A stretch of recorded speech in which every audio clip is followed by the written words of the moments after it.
உறவுகள் எல்லாருக்கும் வணக்கங்க. இன்றைக்கி வந்து அன்னூர் ஒழுங்குமுறை விற்பனை கூட ஏலத்துக்காக வந்திருக்கோம். இன்றைக்கி வந்து தேங்காய் ஏலத்துக்காக அன்னூர் ஒழுங்குமுறை விற்பனை கூட வந்திருக்குங்க.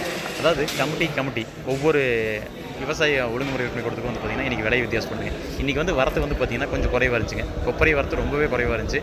தேங்காய் வரத்து ஓரளவுக்கு இருந்துச்சுங்க. இன்றைக்கி தேங்காய் வந்து பார்த்திங்கன்னா தண்ணி இல்லாத காய் வந்து பார்த்திங்கன்னா இன்றைக்கி 30 ரூபாய்க்கு அதிகபட்ச விலையாக விற்பனையாச்சுங்க. அதே மாதிரி காஞ்ச காய் குடுமி இல்லாத காய் வந்து பார்த்திங்கன்னா 76 ரூபாய்க்கு அதிகபட்ச விலையாக விற்பனையாச்சுங்க. அதே மாதிரி வந்து பார்த்திங்கன்னா இந்த பச்சைக்காயெல்லாம் வந்து பார்த்திங்கன்னா ஒரு 66 ரூபா 67 ரூபா ரேஞ்சுக்கு வந்து விற்பனையாச்சுங்க. அதாவது சைஸை பொறுத்துங்க, இதில் நிறைய சைஸை பொறுத்து விற்பனையாகுங்க. கொப்பரை வந்து பார்த்திங்கன்னா ஒரே ஒரு லாட்டு தான் நல்ல லாட்டு வந்துச்சுங்க, சல்ஃபர் இல்லாமல். அது வந்து பார்த்திங்கன்னா அந்த லாட்டு 240 ரூபாய்க்கு விற்பனையாச்சுங்க. குறைந்தபட்ச விலையை பார்த்திங்கன்னா ஒரு 160 170 180 இந்த மாதிரிலாம் வந்து பார்த்திங்கன்னா செகண்ட் குவாலிட்டி தேர்ட் குவாலிட்டி இந்த மாதிரி போச்சுங்க. மார்க்கெட்டுக்கும் வரத்து பொறுத்து தமிழ்நாடுக்குள்ளேயே நிறைய விலை வித்தியாசங்கள் இருக்குதுங்க. அதே மாதிரி தான் எண்ணெய் உற்பத்தியாளர்களுக்கும் தேங்காய் எண்ணெய் விலை வித்தியாசப்படுது. ஏன்னா மார்க்கெட் வித்தியாசப்படும் போது கண்டிப்பாக அவங்க வாங்கி ஒரு எண்ணெய் உற்பத்தி பண்ணும்போது விலை வித்தியாசப்படுங்க. இதுதான் அன்னூர் கொப்பரை மார்க்கெட்டோட இன்றைய நிலவரங்க.